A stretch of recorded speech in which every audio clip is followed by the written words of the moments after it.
हमारी ज़िंदगी में सपनों की बहुत अहमियत है। सपने जब साकार हो जाते हैं तो इंसान की खुशी दुगनी चौगनी हो जाती है। गुलजार ने कहा था, मैंने तेरे लिए ही 7 रंग के सपने चुने, सपने सुरीले सपने, कुछ हंसते कुछ गम के, तेरी आंखों के साए चुराए सुरीली यादों ने। आज खास मुलाकात में रूबरू होंगे ऐसे कलाकार से जिन्होंने अपने सपनों को साकार किया पेंटिंग्स और फिल्मों के माध्यम से। आप हैं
जी हाँ, हमारे कार्यक्रम खास मुलाकात के आज के खुसूसी मेहमान हैं मशहूर और मारूफ पेंटर और फिल्म मेकर श्रीधर अय्यर।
श्रीधर अय्यर, आपका स्टूडियो में बहुत बहुत स्वागत है। Thank you. इससे पहले कि हम आपकी कला के बारे में बात करेंगे, एक ट्रेडिशनल सवाल मैं आपसे पूछना चाहता हूँ। जरूर। क्या आप हमें अपने कुछ फैमिली बैकग्राउंड के बारे में बताइए कि आपका जन्म कहाँ हुआ और आपकी शिक्षा कहाँ हुई, फिर आप आर्ट से कब और कैसे जुड़े? पैदा तो ज़रूर मैं दक्षिण भारत में हुआ, तमिलनाडु। तिरुवंगाडु एक जगह है तंजावुर डिस्ट्रिक्ट में, समुद्र से बिल्कुल लगा हुआ है, जहाँ कावेरी समुद्र से मिलती है, उस मुहाने पे मेरा जन्म हुआ। और कुछ 5-6 साल का था तो मेरे पेरेंट्स, चूँकि वो भी जो है पैगबान की तरह होते थे, तो उनके साथ ही जो है मेरा आना विदर्भ में हुआ। विदर्भ से फिर मध्य प्रदेश, भोपाल, और भोपाल फिर ऐसा आना हुआ कि लगभग 45 साल से भोपाल में मेरा रहना होता रहा है। और फिर दिल्ली, तो पिछले 10 सालों से दिल्ली में हूँ। कला जगत में आना भी एक इत्तेफाकन रहा, क्योंकि मैं जो पढ़ता था वो कला से बिल्कुल हट के था। मैंने बीकॉम किया और लॉ कर रहा था, स्टूडेंट्स यूनियन में था। तो फिर जैसा हम यंग करते हैं तो मारपीट वारपीट सब कुछ कर रहा होता था। तो कला की ज़िंदगी में पदार्पण होने के पहली रात में मैं जेल में था, और उसके पहली शाम मैं जे स्वामीनाथन से मिला था। वो किसी इंटरव्यू में था, उस चूँकि सबको पैसे की ज़रूरत होती थी, मैं भी किसी इंटरव्यू में पहुंचा था, और वो इंटरव्यू था भारत भवन, जो उस समय बिल्कुल बन ही रहा था और उसका उद्घाटन होना था आज से कुछ 30 साल 30 साल पहले। पहले। 30 साल पहले। तो वो जो मुलाकात थी उनसे, मुझे मालूम नहीं था कि शायद मुझको यहाँ पे नौकरी मिलने वाली है, और बमुश्किल 320 रुपए की वो नौकरी थी, और सिर्फ 2 महीने के लिए थी, क्योंकि मिसेस गांधी ने उसका उद्घाटन करना था। तो हम कुछ 300-400 लड़के थे, तो पहुँचे, उसमें से 20 लड़के जो है उन्होंने सेलेक्ट किए, उसमें से मैं भी एक था। क्योंकि शौक़ मेरा पहलवानी का भी होता था, सोचता था कि आर्मी में जाऊंगा। तो उनसे जो मुलाकात हुई वो बड़ी दिलचस्प रही।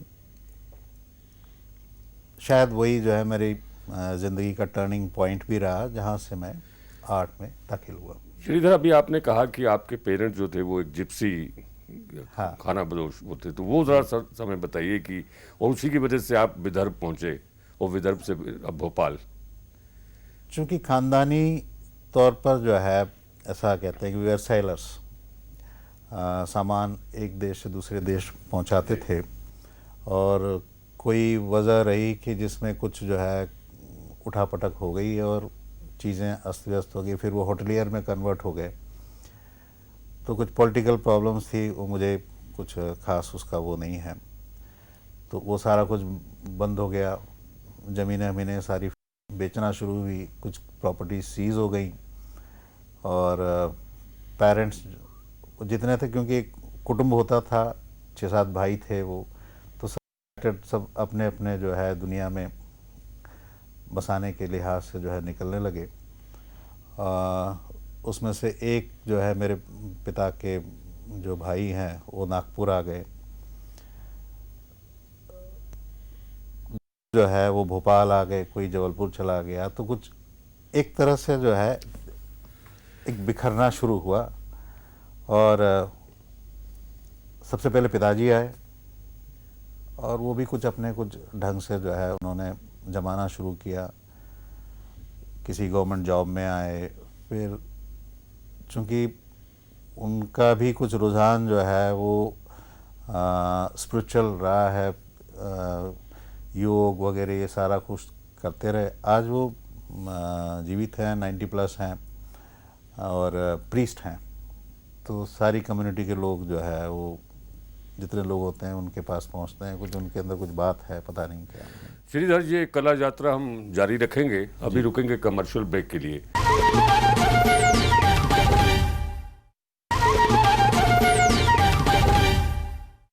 कमर्शियल ब्रेक के बाद आपका स्वागत है। श्रीधर, आप बता रहे थे कि जिस रोज़ आप कला की दुनिया में एंटर कर रहे थे, उससे पहली रात आप जेल में थे जी। और आपने कहा कि स्वामीनाथन से मिलने के बाद आपके जीवन की दशा और दिशा दोनों बदल गई। जी। तो जाहिर है कि स्वामीनाथन का आप पे बहुत असर रहा, और कुछ कुछ आपको देख के स्वामीनाथन की याद आती है। आपने ये कहा कि जिन दिनों भारत भवन का उद्घाटन होना था, हाँ। तो आप उससे जुड़े। फिर हमने देखा कि आपने जो वहाँ की जो रूपायन गैलरी है, उसके लिए आपने बहुत काम किया, और आपने बहुत ट्राइबल और कुछ आर्ट चीज़ जो इकट्ठी की। तो ये आपने कहा था कि आपकी 2 महीने की जॉब थी, लेकिन फिर आप उसके साथ ऐसा जुड़े कि आपने काफ़ी उसमें कंट्रीब्यूट किया। जी। वो थोड़ा सा हमें अपने अनुभव बताइए। जैसा मैंने कहा कि 2 ऑप्शन था। एक ऑप्शन तो कि मैं दूसरी दुनिया में जाऊं, और दूसरा ऑप्शन कला की दुनिया में। तो मेरे लिए बिल्कुल सब कुछ नया था कि कला क्या है। तो उनसे मुलाकात में सिर्फ यही था, पहले उन्होंने मुझसे कहा कि किसी 3 बड़े कलाकार का नाम बताइए आप। मैंने कहा मुझे कुछ नहीं मालूम, मैंने हाल ही में एक फ़िल्म देखी है, मुग़ल आज़म। और उसमें जो अकबर है वो किसी एक कलाकार को जो है बोल रहा था, संतराज तुमने जो है बहुत अच्छा बुद्ध बनाया है, और तो मैं उसी को जानता हूँ। तो वो कहने लगा, अरे पागल है क्या तू? बोले संतराज वंतराज कुछ नहीं होता है, जो पत्थर को तराशता है वो संग तराश कहलाता है। तो वो संग तराश है, कोई संतराज नहीं है। तो बोले और कौन? मैंने कहा मुझे नहीं मालूम उसका और क्या कौन है क्या है। तो मैंने कहा आप नौकरी वोकरी दे दो, उसके बाद देख लूँगा, कला भी देख लूँगा और बाकी चीज़ें भी देख लूँगा। तो ये कुछ जो है कुछ माहौल ऐसा कुछ हुआ। फिर सारी चीज़ें अलग थी, एक तरफ लिटरेचर, म्यूज़िक, डांस, ड्रामा, सारा कुछ था। तो वो जो 2 महीना था उसमें बाकी सारे लोग छट गए, हम 2-3 लोग बच गए। तो वो एक जुनून अंदर पैदा हुआ, तो मैं हर विधा में घुसता चला गया। तो सबसे पहले मैं थिएटर में गया, तो अमेचर्स के साथ में थिएटर करता रहा। सितार बजाना शुरू किया, वो कुछ दिन चला, लिटरेचर में कुछ लिखने लगा, और एट द लास्ट फिर चित्रकारी मैंने शुरू की। और ये इतना जो है मन इसमें लगा, और स्वामी भी देखते थे बराबर, जो है वो देखते रहते थे कि क्या हो रहा है इसका। तो मुझे मेरे पास में जवाबदारियां काफ़ी आने लगी कि मैं जो है ये ट्राइबल लोगों से मिलूं जुलूं, क्योंकि वो म्यूज़ियम जो है ख़ास तौर पर जो है हिंदुस्तान में एक पहला म्यूज़ियम है जहां कंटेम्प्रेरी आर्ट में ट्राइबल और मॉडर्न दोनों जो है साइमल्टेनियसली एक ही प्लेटफॉर्म पर हैं। तो ये जो एक जो आंदोलन की तरह जो काम शुरू हुआ, तो मुझे ऐसे बहुत मौके मिले जहां मैं जाके लोगों से मिलता रहा। और उन दिनों जो फैसला ऑफ इंडिया एक जापान में जो है हुआ था 87 में, तो पूरे हिंदुस्तान के जो ट्राइबल बेल्ट है वहाँ से काम इकट्ठा होने थे। जो स्वामी का जो पहला वाला हिस्सा था म्यूज़ियम के लिए, वो तो शुरू हो ही चुका था, उसमें लगातार इजाफा हो रहा था। तो एक ग्रुप्स थे, उस ग्रुप्स में अलग अलग हिस्सों में अलग अलग लोगों ने जो है हिस्सेदारी की और गए इंटीरियर्स में जाके काम किया। मेरे हिस्से में सदर्न रीजन था, चारों स्टेट्स थी, मैं और एक उस ज़माने में एक स्कल्पटर होते डॉक्टर स्वर्णकार, तो उनके साथ में जो है सदर्न रीजन का मैंने काफ़ी जो है काम किया। और मध्य प्रदेश के जो इंटीरियर्स हैं वहाँ पे काफ़ी जो है लोगों से आपकी जो एग्जीबिशंस हैं इसमें आपने एनिमल्स पे बहुत काम किया। जी। तो ये एनिमल्स का फैसिनेशन आपको कैसे हुआ? मैं कई स्टूडियो बदलता रहता हूँ, काम कुछ जो है मेरा होता रहता। तो मेरा जो एक स्टूडियो था उसमें कुत्ते से लेके कोबरा से लेके है सब कुछ का बड़े आसानी से जो है आवागमन होता रहता था। एक अंदर से और एक फोर्स होता था मेरे काम में, एक फोर्स है, एक किस्म का एनिमल इंस्टिंक्ट भी है कि जिस तरह से मैं काम करता हूँ एक एनर्जी होती है। तो मुझे ये लगता था कि दोनों की एनर्जी में कोई ख़ास फ़र्क नहीं है। तो ये एक जो रुझान जो है और एक बड़ा लगाव भी होता रहा, तो वो मेरे काम में भी नज़र आता है। मेरे कुछ जो है इंस्टॉलेशंस हैं, एक काफ़ी मशहूर इंस्टॉलेशन हुआ है कुछ 10 साल पहले, होमेज टू एनिमल्स। वो ललित कला के काफ़ी सारे हिस्से में काफ़ी बड़ा था, उसके ऊपर फिल्म भी की मैंने। और फिर मैंने आदि पुरातन एक ये भी देखा कि ये शिवा एंड नंदी, इनके बीच का रिलेशन क्या, ये सदियों से एक दूसरे के सामने बैठे रहते हैं, इनकी बातचीत कौन सी बातचीत है जो ख़त्म ही नहीं होती है। तो इनको भी लेकर जो है मैंने काम किया, एक वीडियो की है उसके लिए।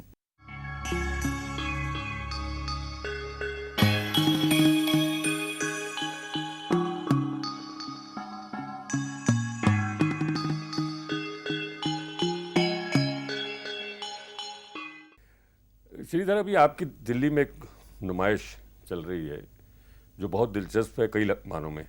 इस एग्जीबिशन की चर्चा करेंगे थोड़ी देर में, अभी रुकेंगे कमर्शियल ब्रेक के लिए।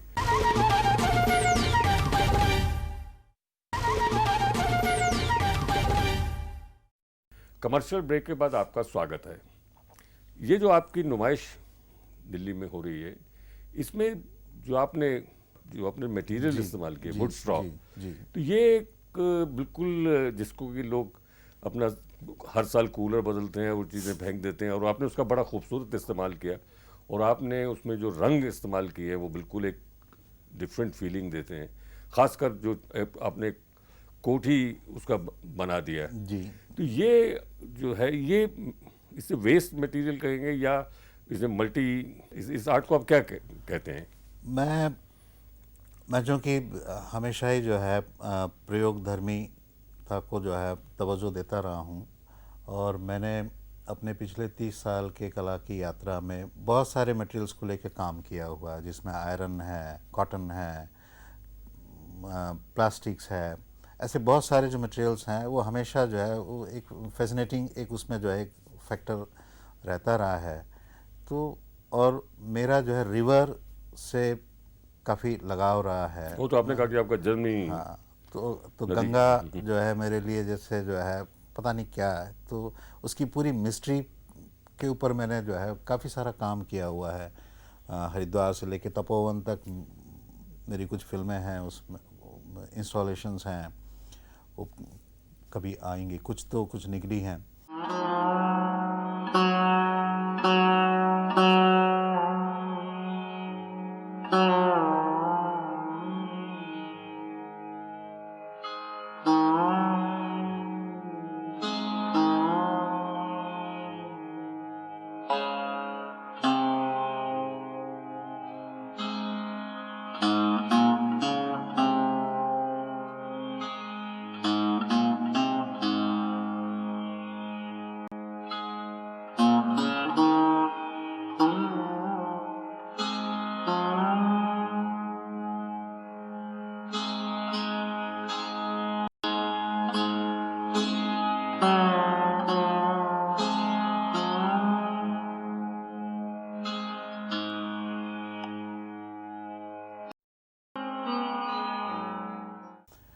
जंगल पहाड़ों से मेरा काफ़ी जो है वो लगाव है। तो ये इनको देखते देखते मैं पिछले कुंभ में भी था। तो एक जो स्पिरिचुअल जो आवाजावी है जीवन के अंदर, इसको मैंने इन सारे मटेरियल्स में देखा। मैं कुंभ में था तो वहाँ टेंट लग रहे थे, टेंट उखड़ रहे थे, हवन हो रहे थे, और बहुत सारी चीज़ें घटनाएं जो है घट रही थी। तो पुआल जा रहा था, आ रहा था, और इसको मैंने अपने बचपन से भी रिलेट किया। जब छोटे होते थे तो सड़क से जो है बैलगाड़ियाँ जा रही होती थी, उसमें सारा भरा होता था, हम पीछे से जाके खींच रहे होते थे और लेना देना कुछ नहीं होता था, एक बड़ा सुख मिलता था कि हम खींच लिए हैं उसे। तो यही मैंने देखा, आते जाते देखा कि ये कूलर के जो है गट्ठर रखे हुए हैं, उसके फॉर्म मुझे बहुत अच्छे लगे। और मुझे ये लगता रहा कि ये जंगल बचाए जाने चाहिए, ये पहाड़ बचाए जाने चाहिए। अगर वो बचेंगे तो हम बचेंगे। लेकिन अभी आपकी इसी एग्जीबिशन में उत्तराखंड पे जो इतनी बड़ी त्रासदी हुई, जी उसको आपने बड़ा खूबसूरती से वो वुडन पीसीस के साथ जी आपने वो किया है। जी तो वो जाहिर है कि अभी आपने बताया कि नदियाँ आपको बहुत फैसिनेट करती हैं, पहाड़ आपको बहुत फैसिनेट करते हैं। तो ये तो आपने हमें बताया कि आप किस तरह का मटेरियल इस्तेमाल करते हैं, कि आपने आयरन में किया, क्लॉथ में किया।